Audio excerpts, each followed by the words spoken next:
కుండపోత వర్షంతో కామారెడ్డిలో 15కు పైగా కాలనీలు పూర్తిగా నీట మునిగాయి.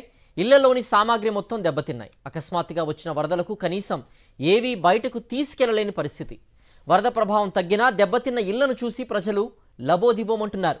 దెబ్బతిన్న వస్తువులు, బురద పేరుకుపోయిన ఇళ్లను చూసి కన్నీరు మున్నీరవుతున్నారు. తమను ఆదుకునే వారెవరంటూ వాపోతున్నారు వరద బాధితులు.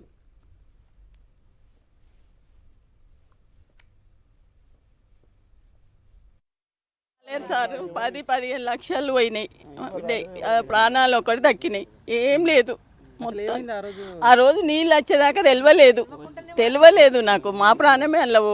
నాది కూడా మళ్ళుంది. మా మన్మడు అందరము పోతుంటిమి. నేను పండుగ కానీ వచ్చిన మా కూతురు తాడికి ఇట్లా అయిపోయింది. 10 నిమిషాలలో కళ్ళు మూసి ఇంత మంటికి వచ్చినాయి. గుంజుకొచ్చేయండి ఆయన. మొత్తం అసలు ఎట్లా వంట చేద్దామన్నా లేవు, ఏం లేవు. బయటికి వేరే అతను తెచ్చిండు, ఆయన పక్క గుంజుకొచ్చిండు. ఆయన నన్ను అల్లుని నన్ను అనుకోకుండా వాటర్ వచ్చేసింది. మేమే ఇంట్లోంచి వాటర్ వస్తుంది ఏంటని చూసుకొని వాటర్ చూసుకొని మనం అందరూ బయటకు వచ్చేసాము. మేము వచ్చినంత క్షణంలోనే మొత్తం నడుమరకు నీళ్ళు వచ్చేసి అన్నీ వచ్చేసినాం బయటికి. అప్పుడు అందరూ పక్క వాళ్ళందరూ వచ్చి పదండి తర్వాత చూసుకుందామని అందరం కలిసి బయటికి వెళ్ళిపోయాము. ఏ అధికారి కానీ, ఏ పోలీసు వాళ్ళు కానీ, ఏ రాజకీయ నాయకులు కానీ ఎవరు కానీ రాలేదు. ఎవరు పట్టించుకోవట్లేదు. ఫోన్లు చేస్తే కూడా కనీసం లిఫ్ట్ చేయట్లేదు, పట్టించుకోవట్లేదు.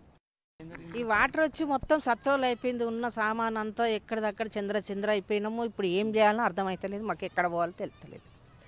అది సంగతి. ఇప్పుడు ఎక్కడ ఏం చేయాలి, ఎట్లా ఇదంతా బియ్యము ఏది మా చేతులు లెక్క ఏ కాన లేకుండా సత్రోలు అయిపోయినాయి. ఇల్లంతా సత్రోలు అయిపోయింది. ఉన్న పలంగా ఎట్టు పోవడానికి కూడా దారి లేదు మాకు. ఇప్పుడు ప్రజెంట్ ఇంట్లో ఉండే సిచ్యువేషన్ లేదు.